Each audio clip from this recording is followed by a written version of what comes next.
Hey there, welcome back to Psych Shizzle, where we break down psychology into bite sized insights that stick. Today, we're diving into depressive disorders.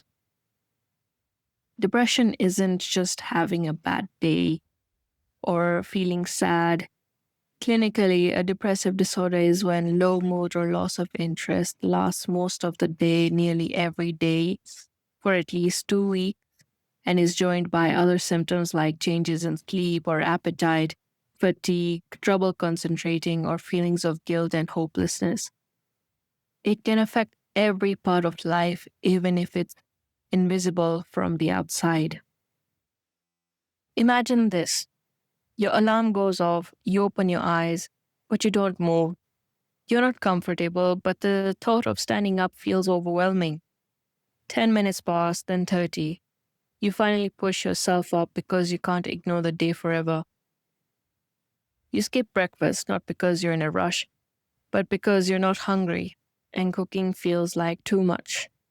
You pour a cup of coffee, take one sip, and leave it on the counter. You sit at your desk for work or study. The email in front of you needs an answer, but you read the first line over and over and still can't make sense of it. You click over to another tab, then another, then back to the email. Still blank. Your phone buzzes. Friends want to meet later. You type, I'm busy, even though you're not. The truth is, you can't imagine being around people right now pretending you're okay. Lunch comes and goes. You realize you haven't eaten all day, so you grab something quick, a piece of toast, a packet of crisps, just to stop the headache forming behind your eyes. The afternoon drags.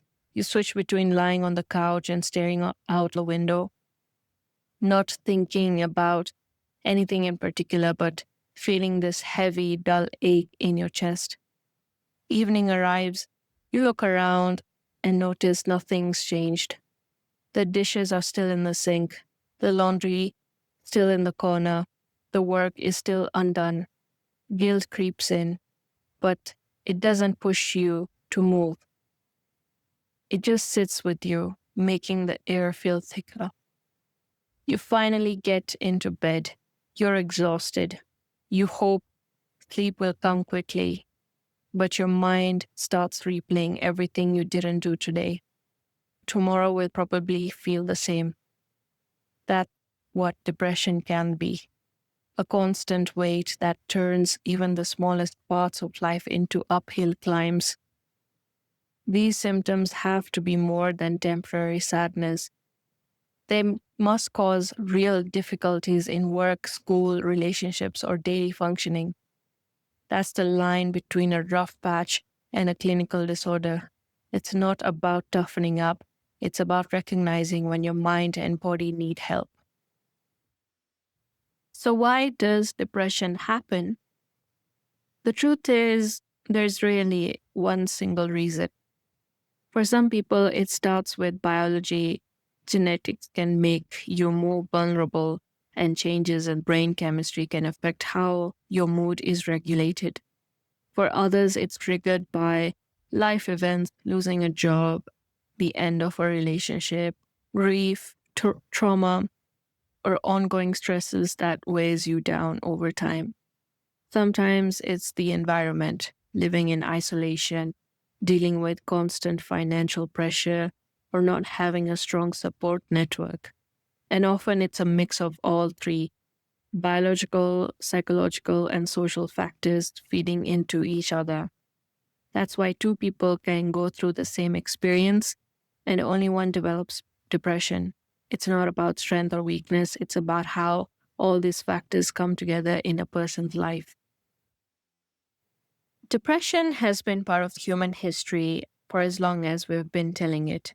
Thousands of years ago, ancient Greek physician Hippocrates called it melancholia, a state of deep sadness and withdrawal that he believed was caused by an excess of black bile in the body. Treatment then wasn't about emotions or therapy, it was about trying to rebalance the body with diet, exercise, and sometimes strange or painful methods like bloodletting. In the Middle Ages, the view shifted. Melancholia was often seen not as an illness of the body, but as a spiritual weakness, or even a sign of demonic possession. People suffering might be sent to priests instead of physicians, and the treatments could involve prayer, exorcism, or punishment. Science and philosophy advanced. During the Enlightenment in the 17th and 18th centuries, some doctors began to see depression as a disorder of the mind rather than a flaw in character. It was still poorly understood, but the idea that it could be studied and treated began to take root. By the 19th century, melancholia had become a recognized medical condition. Early psychiatric hospitals offered more humane care, structured activities, rest, and conversation, though the conditions were far from perfect. The 20th century brought a major shift. The word depression gradually replaced melancholia, and research revealed that biology played a major role. By the 1950s, the first antidepressant medications were developed, and psychotherapy was becoming a respected treatment alongside them. Today, depression is understood as a complex interplay between biology, psychology, and social circumstances. It's no longer seen as a curse, a weakness, or a moral failing, but as a legitimate medical condition that can be treated. And while our understanding continues to evolve, the journey from black bile to brain chemistry has reshaped how we see and support those who live with it. Depression isn't just one thing. In the DSM 5, it is a family of related disorders, each with its own patterns, but all capable of pulling life into a slower, heavier place. Major depressive disorder, or MDD, is one of the most people think of when they hear depression. It's not just feeling sad, it's a deep and persistent low mood or loss of interest in things you once enjoyed, lasting at least 2 weeks. Days can blend together, eating or sleeping habits shift, concentration fades, thoughts can turn self critical, hopeless, even suicidal. MDD can arrive suddenly after a life event or creep in slowly without a clear reason. Then there is persistent depressive disorder or PDD, once called dysthymia. Imagine a mood that never fully lifts, not for months, not for years. It's less intense than MDD, but it's constant. No great sadness, low energy, and low self worth that become part of daily life. Some people can still go to work, laugh with friends, or take care of family, but inside they have forgotten what normal feels like. For diagnosis, it lasts at least 2 years in adults, one in children and teens. Disruptive mood dysregulation disorder is different. It's diagnosed in children and teens who have intense, frequent temper outbursts far beyond what's expected for their age. Between these outbursts, their mood is persistently irritable or angry.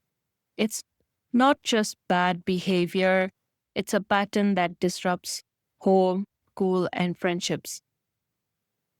Premenstrual dysphoric disorder, or PMDD, is linked to menstrual cycle. In the week before a period, mood can shift sharply. Irritability, sadness, anxiety, often paired with physical symptoms like bloating or fatigue. But unlike typical PMS, PMDD symptoms are severe enough to interfere with work, relationships, and daily functioning, and they ease shortly after menstruation starts. Finally, there are depressive disorders caused by something else, a medical condition, a medication, or substance use. For example, a thyroid disorder or Parkinson's disease can trigger depressive symptoms. as can certain drugs or withdrawal from them. In these cases, treating the underlying cause is essential. Each of these disorders shares the thread of depression, but they weave it in different ways. Understanding the differences matters because the right diagnosis leads to the right help. So, I'm going to offer some mnemonics to help you remember the main depressive disorders in the DSM 5. So, think of many people do push ups daily. M stands for major depressive disorder, P stands for persistent depressive disorder, D stands for disruptive mood dysregulation disorder, P stands for premenstrual dysphoric disorder, and D for depressive disorder caused by a medical condition or substance. So, yeah, simple, quick, and it sticks. Another way to easily remember major symptoms for depressive disorders is you can use I feel sad. I stands for loss of interest, F stands for fatigue, E for low self esteem, another E for eating changes, L for low mood, S for sleep changes, A for agitation or slowing, and D for death thoughts. So, yeah, simple, quick, and it covers the major symptoms. I'm just gonna test your knowledge on depressive disorders by giving you a case study, and you can apply which of the depressive disorders applies to this case study. Let's dive into it. Maria, your client, is a 40-year-old primary school teacher who comes in saying she's been stuck in a fog for as long as she can remember. She says she's not completely unable to function. She still goes to work, grades paper, and cooks dinner, but every day feels like she's moving through mud. Over the past 4 years, she has felt low mood most of the day, more days than not, even during family celebrations. She has trouble falling asleep at least 3 nights a week and feels tired most of the days, even after sleeping in on weekends. She often doubts her abilities as a teacher, feeling she's just not good enough, even when her students do well. While she sometimes enjoys gardening, she admits those moments are fleeting. She denies suicidal thoughts, but says she has accepted that this is just my personality now. She hasn't noticed significant weight change, but her appetite is sometimes low. There have been no periods longer than 2 months in the past 4 years when she's felt normal. So, what do you think Maria's symptoms fit in?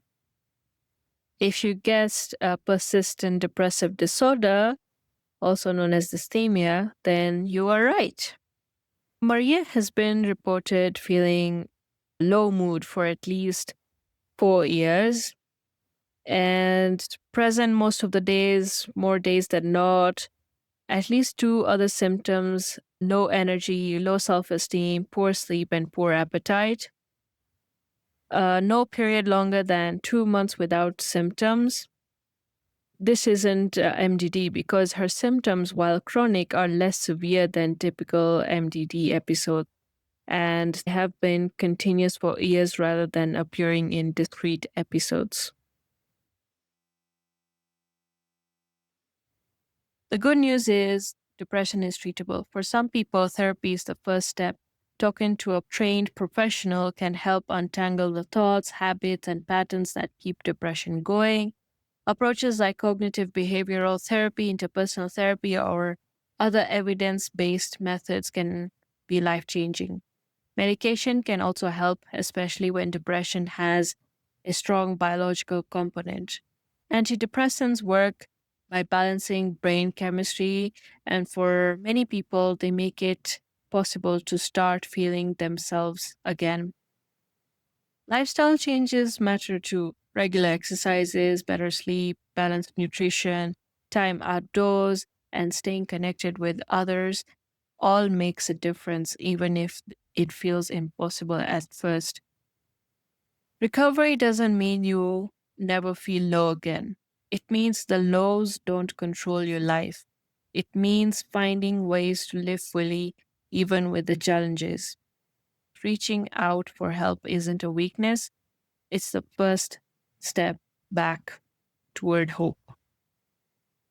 So, this was Psych Sizzle. My name is Pavneet Lote, and I am here to help bring clarity to the mind. Stay curious, stay kind, and I'll see you in the next episodes. Like, share, comment, and let me know what you thought of this episode.